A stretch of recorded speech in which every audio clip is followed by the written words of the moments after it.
Hi, I'm Crow-Reinhart of Garbage Soup, and today I'm going to be talking about resin. And I want to call this episode Don't Fear the Resin because I have Don't Fear the Reaper stuck in my head, but I feel like that might be a copyright infringement. And also, I will be talking about a martyr phrase that I often use and how I brought demon glitter into my house. And my daughter got into it. I have craft Herbies, so that was going really well, so I effed it up.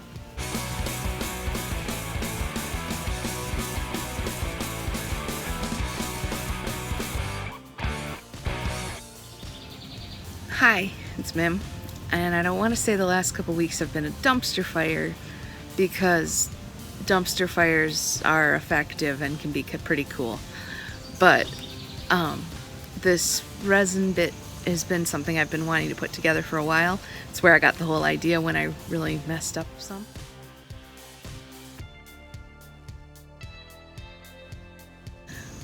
What I've done here is I've kind of compiled a bunch of pointers and tips of things that I've only found at one or two sources. So hopefully if they get repeated enough, then it's easier for people to find this information and they won't be as scared to try resin themselves. I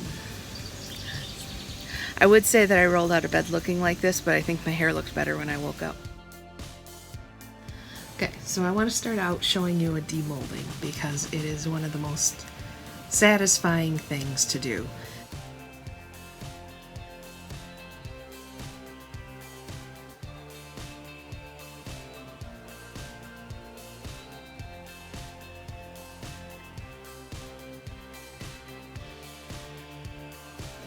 Alright, if you haven't worked with resin before, I'm just going to start by saying you're going to have a gooey batch at some point.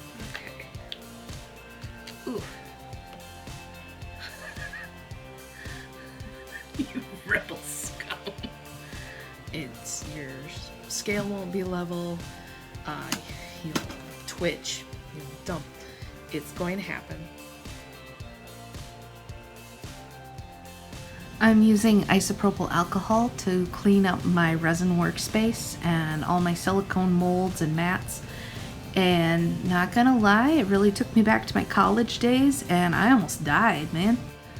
I've had good luck cleaning up resin with the alcohol, as long as it's wet or if it's mismixed. If it's just one of the single parts of the two-part epoxy. But that's just, I've only used two types of resin, so I can't speak for all brands.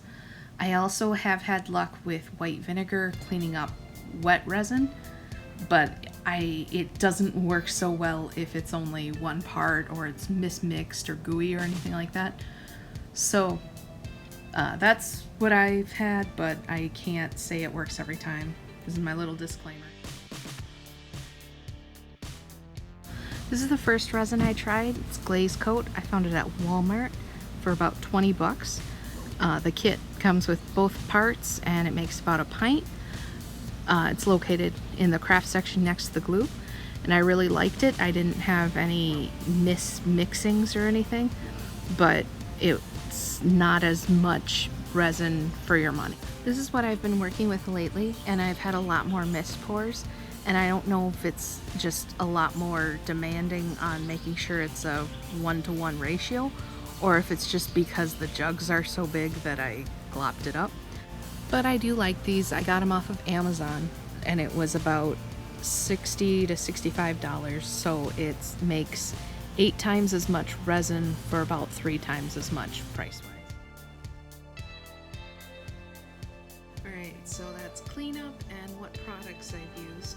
I'm going to start talking about kind of it's not even hardware really, but what I've found works for me. What I wish somebody else, I would have found a video telling me before.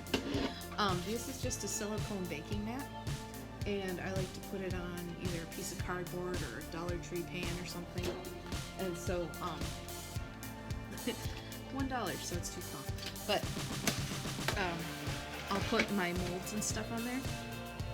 I need to stop looking at my face. I'll put my molds and stuff on there, and if they ooze over or anything, then after it dries I can just peel it off. I do have a silicone measurement cup, and one video I saw, the person said that theirs was calibrated, the lines were correct. Mine's either not calibrated or I just suck at pouring. Lots of variants here. I did originally buy these on Amazon. It's just I didn't want to be throwing away that much garbage, and also I've been every time I peel off pieces of resin, I've been saving them in a bucket, and then when I have a couple really big forms, and then I just add a little bit of used resin confetti because I'm cheap like that. I don't know if you've noticed that through my obsession with what things cost. I did buy a cheap kitchen scale, and another one of my goo mistakes, the really terrible looking X-Wing, was because I had my scale set to fluid ounces. So now I've been using grams, and I would assume that milliliters would work, but I haven't tried it or compared it, so I don't want to. I also have these little silicone dishes. You can get them in the cooking sections of Amazon, Walmart. And these are nice because if you're only making a tiny bit of resin, you can put it on the scale and mix it in here. Or if you make a full thing and then you want a bunch of different colors, you can pour a little in each bowl and mix it up that way. Save a little money from having to use a different little cup. And that's what's worked for me so far.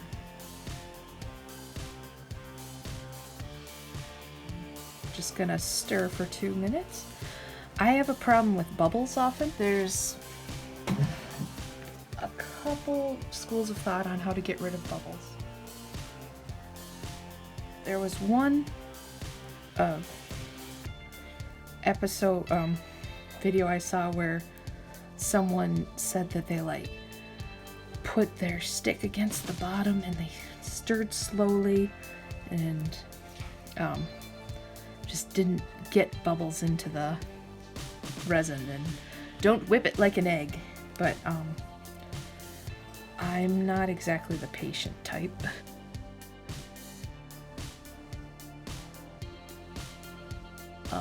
Usually, if you find out how long your pot time is for your resin, which is how long you can work with the resin before it starts getting chunky,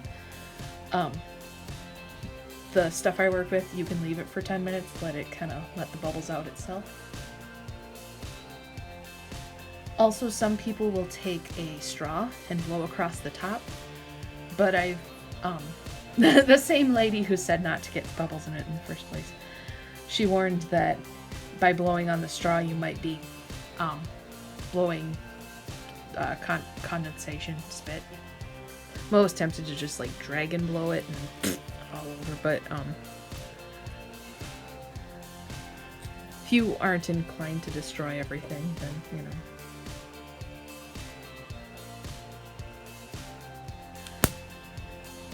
earlier in the video I showed same mold, same coloring, same process, and the back swirl had a big globby bubbles on them.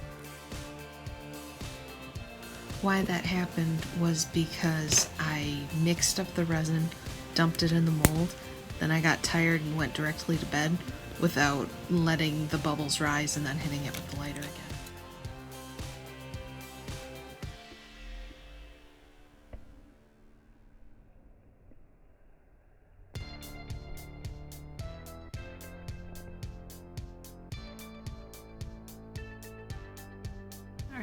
So I'm going to talk about my martyr phrase.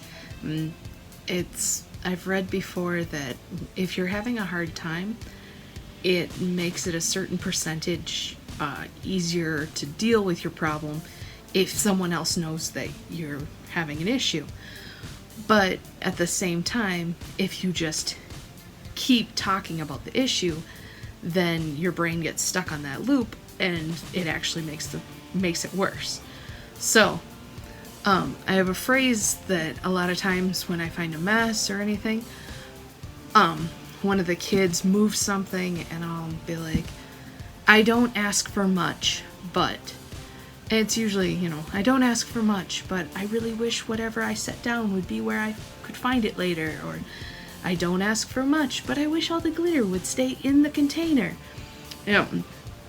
So I started counting how many times I said, I don't ask for much. I ask for everything. All the time. So I've come to the conclusion that that phrase is probably not that helpful. Thanks for watching my clip show. This time I tried something different where I edited it as I went along, and as you can tell by how many times my shirt changed, that wasn't the best idea. So learn from your mistakes, right? Well, I will see you next time, and be good. That's about it.